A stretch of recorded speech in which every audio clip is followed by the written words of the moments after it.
eyes.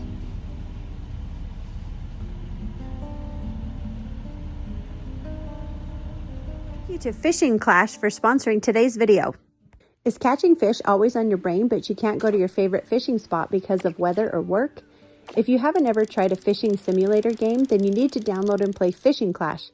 It's a free fishing game that can be played on an iOS or Android device and is chosen by millions of anglers. Once you have downloaded the free game, you will start at the first location and press the cast button, and be careful not to break your line. When you level up, you'll be able to choose new locations and change the fish you want to catch. You can also upgrade your fishing rod as you increase your score. When you download the Fishing Clash app using the link in our description and use our gift code, you will get a 3-star rod to get more bonuses on your rod, the Florida Pro license to increase your speed, catch change, and get more points overall, and 30-weight power-ups to help you catch bigger fish.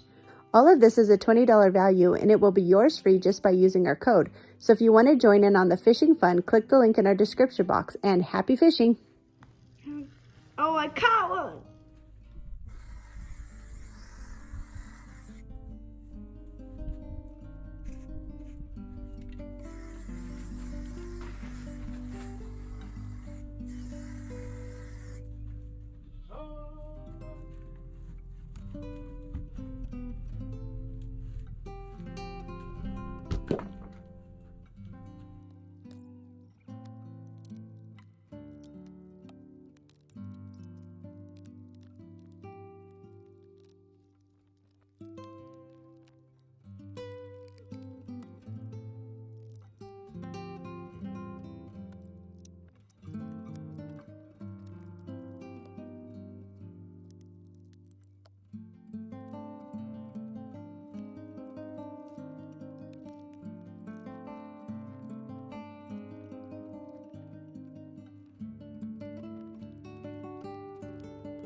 After thinking about it, I decided to get the post set in place, then set the railroad ties as close as I could around the post, thinking that the post would offer a little bit of structure to the railroad ties as the retaining wall gets higher and higher.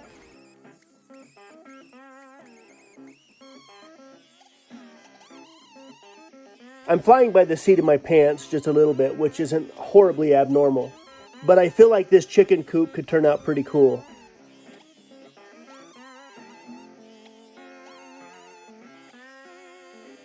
Last week when my brother-in-law was up here and he saw me setting these posts, he asked me if it was an afterthought. My response to him was everything I do is an afterthought.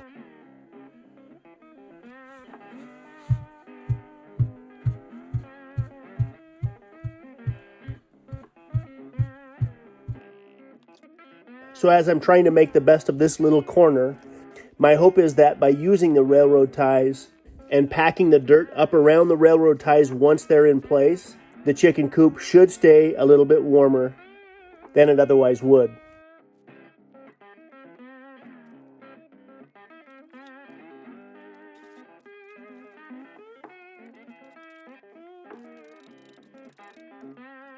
The crazier that things get, the more I recognize the importance to live as independent as I can in all the right places. Food and shelter being the two main components to the equation, both for us and for our animals.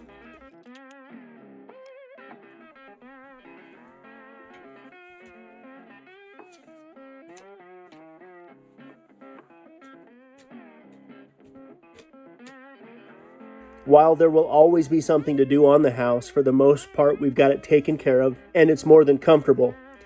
So now to do the same with the animals.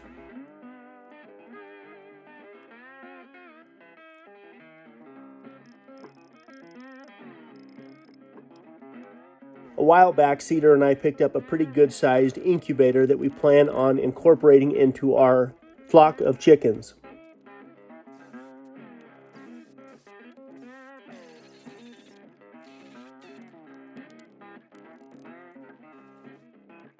While we have a couple of chickens that are over 5 years old, they're not producing very well anymore.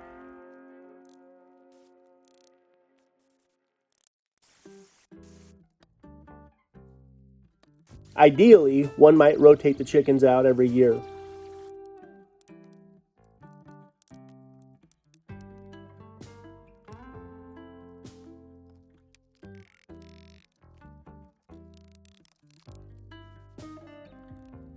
On top of that, Reed and Kelly might start a little business by selling the baby chicks as we hatch them out.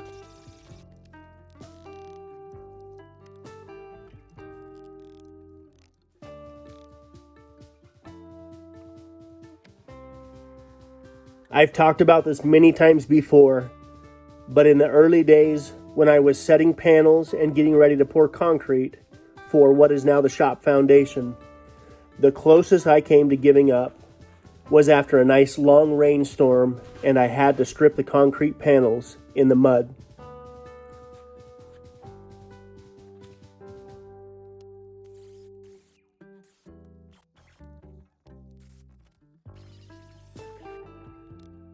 This mud is so sticky, it'll pull the boots right off your feet.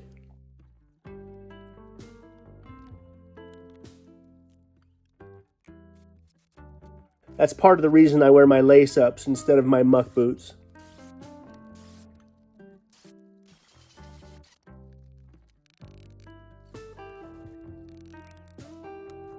Once I get all of the railroad ties in place, I will eventually put gravel down in the bottom of the chicken coop.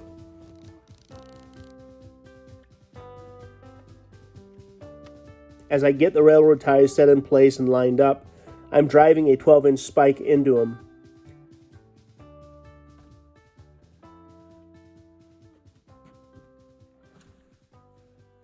I think I'm done for the day. I got to go get some more railroad ties and some more spikes. And I'm going to go up another probably 4 or 5 courses. And then I'm going to put a piece of angle iron in the corner. And I think a railroad tie over here to kind of support things. And then I'm going to backfill it. So.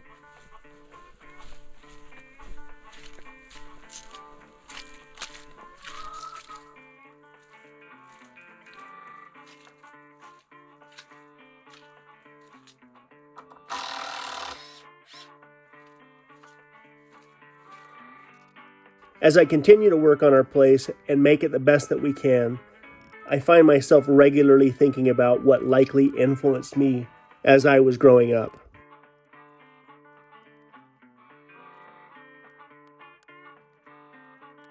I've had a number of different experiences out in nature that left a major impression on me, and I've talked about some of these before.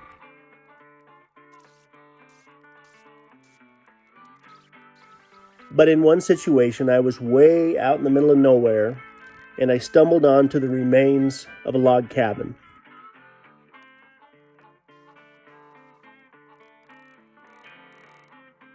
All that was really there was the stone foundation,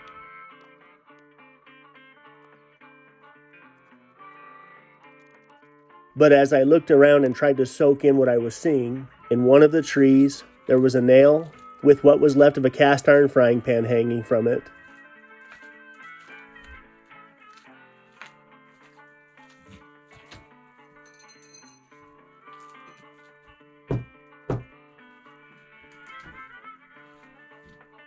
On one of the other trees was an old snaffle bit.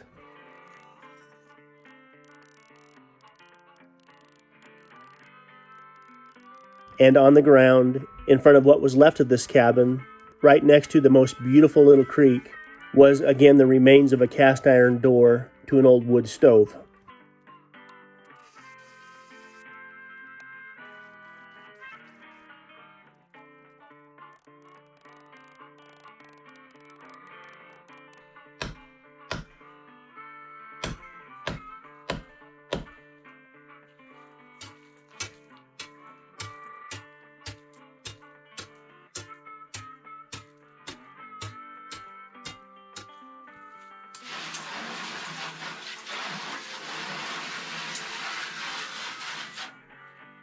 After spending a few hours there, we moved on.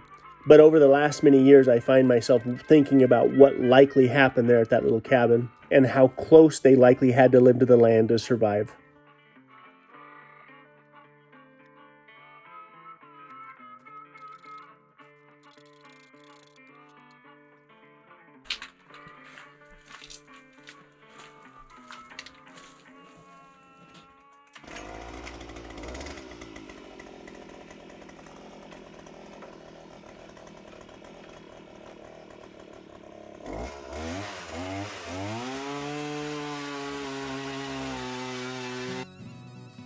I'm not saying I want to take my wife and 5 kids and go live in the woods somewhere at this particular moment in life.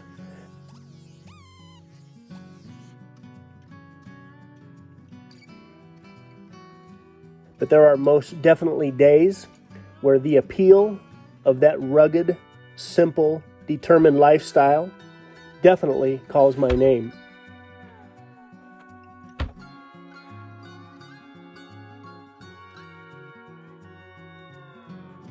Before I can set the final post here for the new barn, I'm going to have to remove the front side of the chicken coop where we stack hay and carefully drag the chicken coop far enough away that I can get the final post set. Then I can work on the horizontal beams.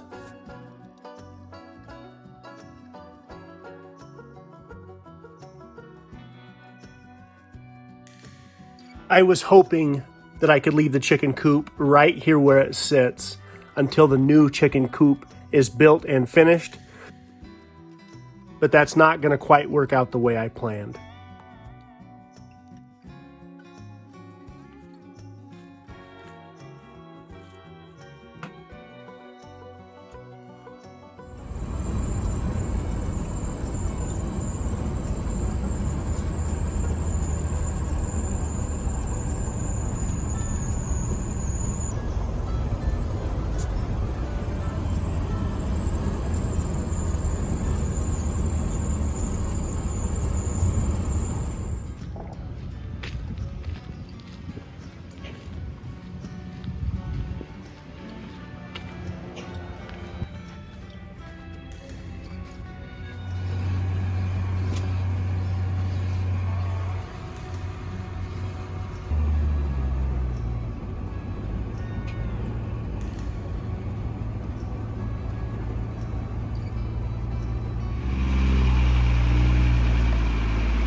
When it's wet and muddy like this, I don't even like dragging the 20-foot trailer down the road, because not only does the trailer and everything on it get covered in mud, but it oftentimes can be very difficult to get put back where I want it.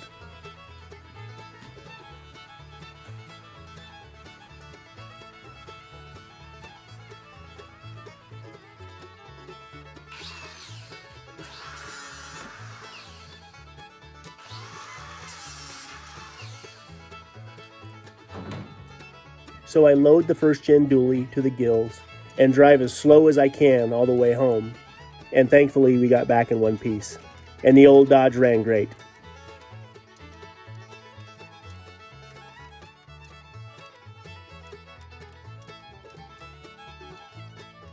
I picked up another bundle of railroad ties to finish off the retaining wall, and I picked up all of the beams that will be used for the horizontal supports around the shop.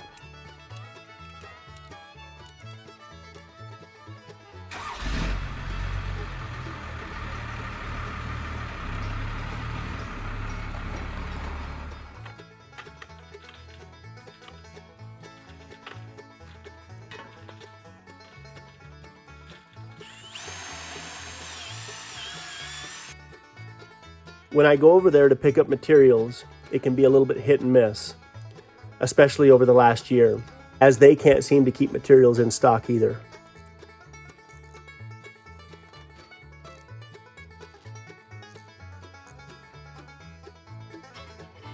I was hoping to get an 8x6 beam or maybe even a 10x6 beam, but these are 7x6. I will set the 2x10 roof rafters 2 foot on center, just like the roof trusses, and try and keep the weight of this porch to a minimum as much as I can.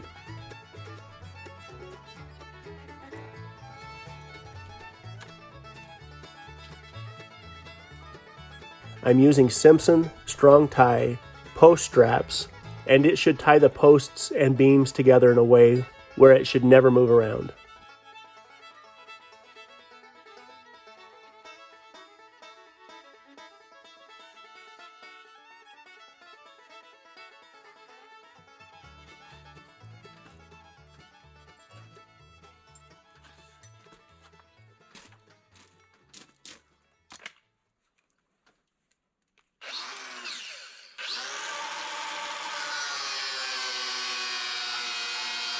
In a reference to what I said earlier to my brother-in-law about everything I do being an afterthought, that simply comes from the amount of time that I spend around my place.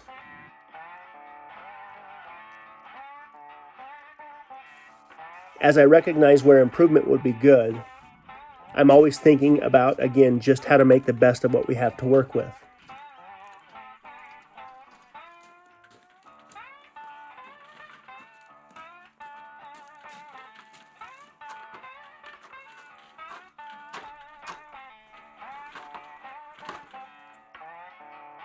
My brain never stops on this particular topic.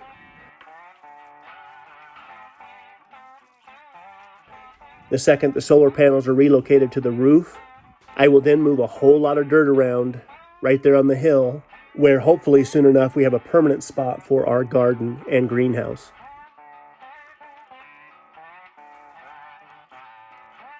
As our 2 youngest kids, Callie and Reed, play sports, one of the things that they have both mentioned to me, they wish we had enough flat ground to play soccer on.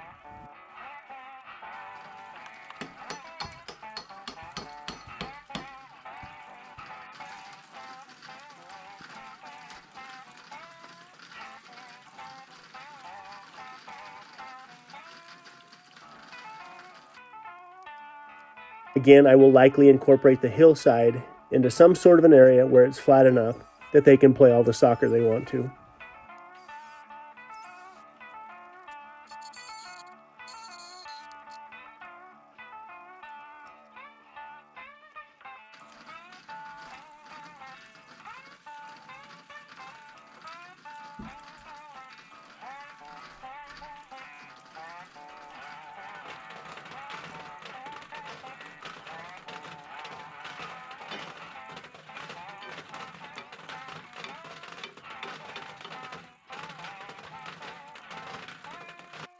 I have to run down to town to pick up some big lag bolts to tie everything together.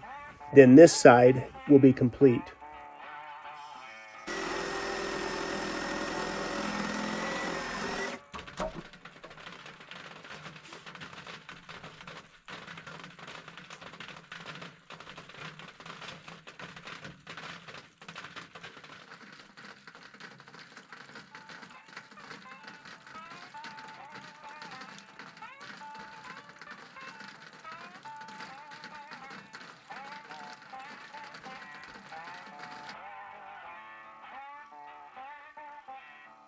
Hopefully by this coming Sunday's video, I've got a major jump on all of the rest of the post and beams.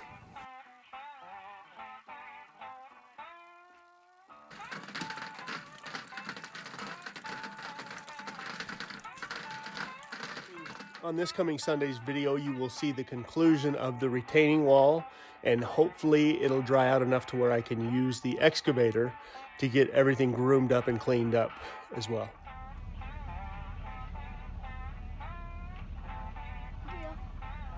Thank you again to Fishing Clash, and don't forget to click the link in our description box to join in on the fishing fun.